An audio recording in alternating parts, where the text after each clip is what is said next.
DMC Devil May Cry, um jogo que teve um lançamento um pouco complicado, sendo desprezado no começo, mas que agora tem um certo reconhecimento pelos amantes da franquia.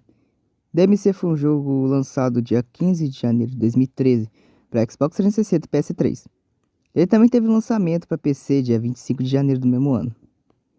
DMC foi um jogo que saiu um pouco dos padrões de Devil May Cry e foi para um lado um pouco mais punk, podemos dizer.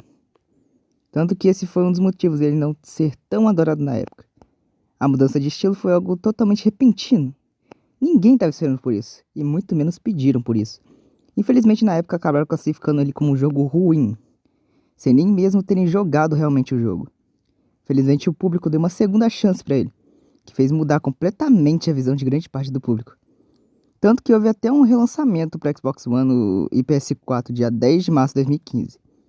Mas as questões técnicas, como ficam? Bem, vamos se aprofundar nos tópicos. Indo para questões gráficas, eu gostaria de citar primeiro o visual dos personagens, tendo um estilo um pouco diferente comparado aos jogos da franquia. Grande parte dos personagens usando cores de roupa um pouco mais escuras, como o Dante e o Virgil, que deu um certo destaque para as cores que representam os personagens. Uma coisa que interessou muitos fãs na época foi pelo fato de que o Dante não tem o cabelo icônico e clássico dele, que apareceu então em toda a franquia. Ao invés disso, o Dante tem uma espécie de moicano, que na minha opinião casou bastante com o estilo do jogo. Na questão dos cenários, DMC é um jogo com alguns cenários muito bonitos, dando um certo destaque para algumas cores, como vermelho, azul e até mesmo amarelo. Em alguns casos, algumas pessoas até podem achar um pouco jativo e repetitivo essa questão das cores de cenário, mas que na minha opinião não atrapalhou muito na minha gameplay. Além também de cenas incríveis, como por exemplo a fuga dos personagens depois da revolta de mundos com a morte de sua esposa, que acontece mais ou menos quase que no final do jogo.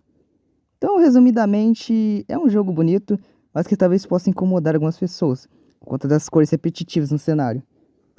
Partindo um pouco para minha parte favorita de toda essa review, a música do jogo. Eu gostaria de falar que as músicas desse jogo são simplesmente perfeitas, sendo o rockzão que encaixa perfeitamente com a gameplay.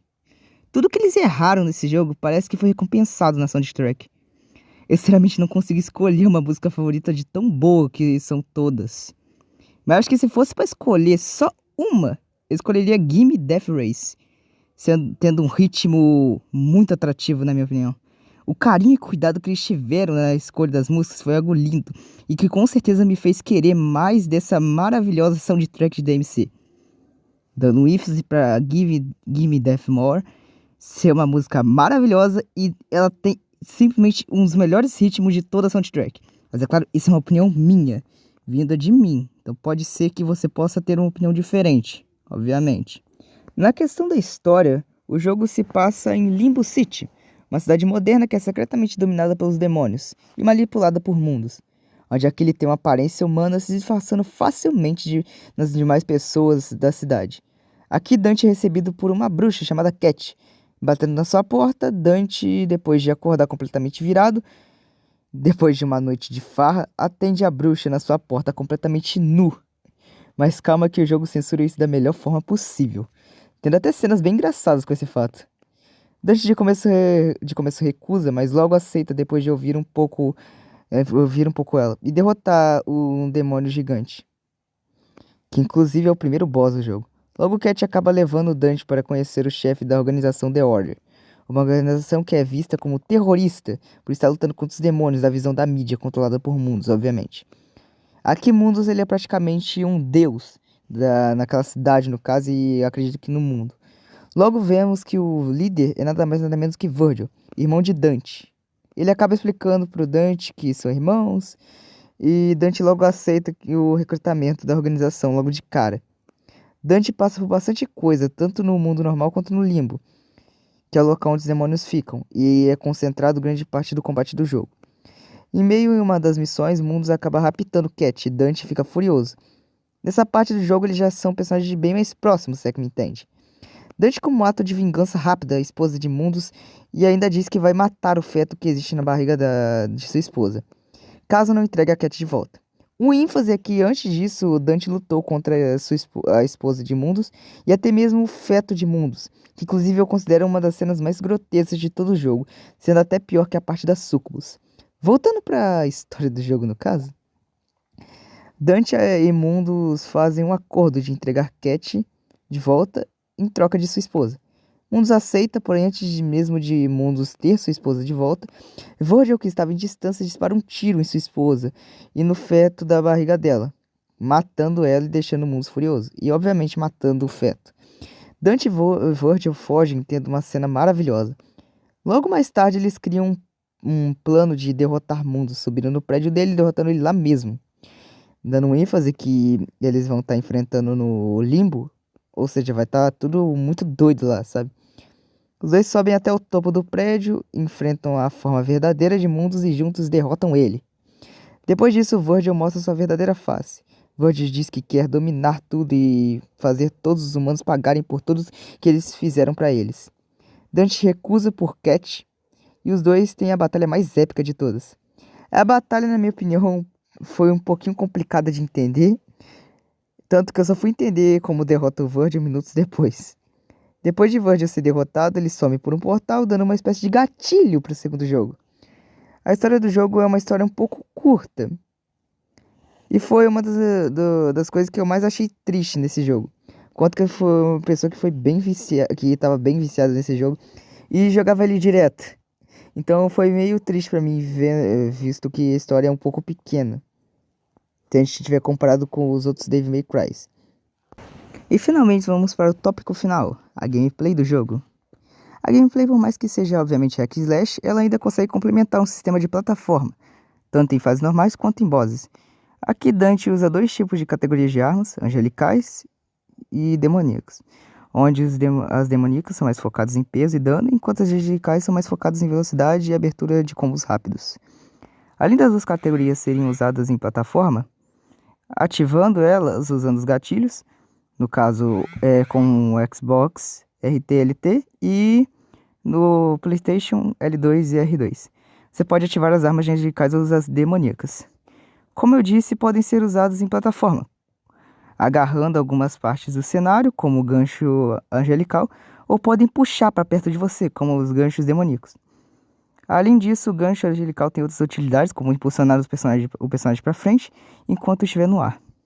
Esse sistema de ganchos são muito usados no jogo, então quanto mais você se acostumar com essa mecânica, mais rápido você vai conseguir passar de locais que pedem uma sequência de ganchos, como por exemplo usar o gancho angelical para impulsionar e logo em seguida usar o gancho demoníaco para puxar uma plataforma para pisar. A gameplay do jogo ela também é bem rápida e aberta, podemos dizer assim, tendo bastante liberdade para encaixar combos igual o Devil May Cry 3. Além de ter uma lista de golpes desbloqueáveis até que grande. Uma pena que metade deles são apenas para evoluir o nível de golpe, o de um golpe novo para nível 2.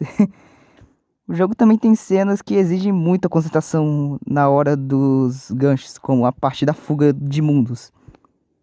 Uma coisa que eu achei meio triste foi que a batalha contra mundos é bem... é bem parecidinha com a batalha contra sucubus. Por mais que ela não seja a última boss do jogo, o último boss do jogo, ainda assim me deixa um pouco chateado isso. Felizmente é a primeira e a última vez que ocorre isso no jogo. Dando foco agora pra luta contra os bosses, que não é algo tão complexo, a única que realmente me deixou realmente focado na luta é contra o repórter. É uma luta que começa com você literalmente dentro do jornal, tanto que tem até uma parte da luta que você joga como se estivesse vendo de uma câmera, de um helicóptero, e é simplesmente incrível o quão criativo eles foram nessa boss fight. Outra também que me prendeu foi contra a esposa de Mundus. Mas só porque me marcou por conta de que é uma boss fight meio grotesca. Eu poderia até citar o da Sucubus também, mas acontece que eu já joguei tantas vezes repetidas ela que sinceramente não vi mais brilho nela. Mas é muito boa também. Uma outra coisa que eu adicionaria é sobre o pulo do Dante, que é muito rápido e um pouco chato de controlar pra frente de começo. Você pula, joga na pra frente e o personagem ele meio que não dá tanto alcance no pulo. Foi algo que me rendeu um pouco de frustração no começo. Mas, resumidamente, é uma gameplay que peca em alguns aspectos, como o pulo e as repetidas partes que o jogo exige o uso de ganchos, mas é uma gameplay muito boa. E que, tipo, se você não for uma pessoa que liga tanto pra isso, pode acabar se divertindo bastante com esse jogo.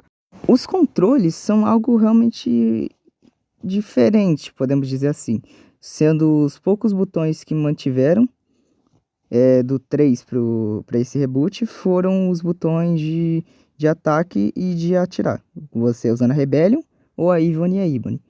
E obviamente o botão de pulo. Mas de resto, alguns botões foram trocados, como por exemplo o botão de dar dash, que no caso não é nem o dash, é um rolamento, e entre outros. Mas é basicamente isso, mudaram bastante coisa por algum motivo. Talvez porque, uma coisa que eu esqueci de falar, é que esse jogo não foi publicado pela mesma empresa, pela Capcom. E sim foi publicada pela Ninja Theory, que é uma outra empresa.